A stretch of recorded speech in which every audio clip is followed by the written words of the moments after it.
Hello बच्चों, let's read the question and the question says that the human eye can focus object at a different distances by adjusting the focal length of the eye lens.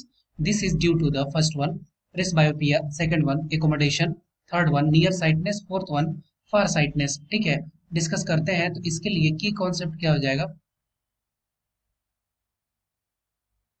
की concept क्या हो जाएगा? ये हो जाएगा working of human I. Working of human I.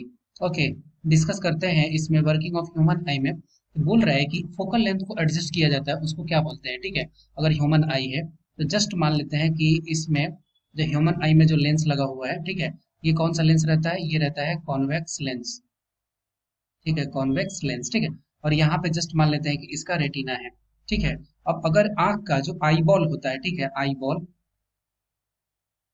Eye ball अगर increase कर रहा है, मान लेते हैं आई बॉल अगर इंक्रीज करेगा तो क्या होगा कि अब इसके बीच, अब इसको कहाँ पे बनना होता है? इसको रेटिना पे ही फोकस करना पड़ता है। तो यही इसका क्या हो गया? यही हो गया इसका फोकल लेंथ। ठीक है, और अगर ये फोकल लेंथ है तो यहाँ पे क्या होगा? यहाँ पे एडजस्ट होकर के यहाँ पे इसको, जैसे कि कोई अगर रे आ रहा है तो फिर यहाँ से इस पॉइंट पर कन्वर्ज हो जाएगा। ठीक है, कन्वर्ज हो जाएगा। लेकिन वही मान लेते हैं कि इसका आई बॉल छोटा हो जाता है, तो छोटा हो जाने से की वजह से क्या होगा कि ये रेटिना जो है वो कहीं ना कहीं यहाँ पे एडजस्ट हो जाएगा। ठीक है, अब इसकी वजह से क्या है कि इसका फोकल लेंथ को इंक्रीज और डिक्रीज कैसे कर सकते हैं?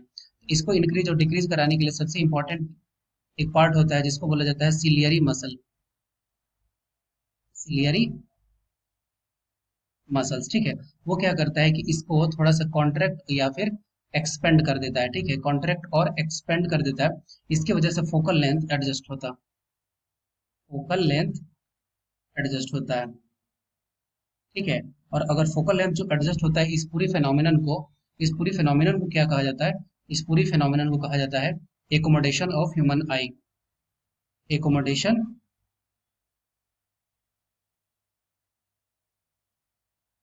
Of human eye. तो इस क्वेश्चन का राइट आंसर क्या हो गया? Option B. I hope you will be understood it well. Best of luck. Thank you.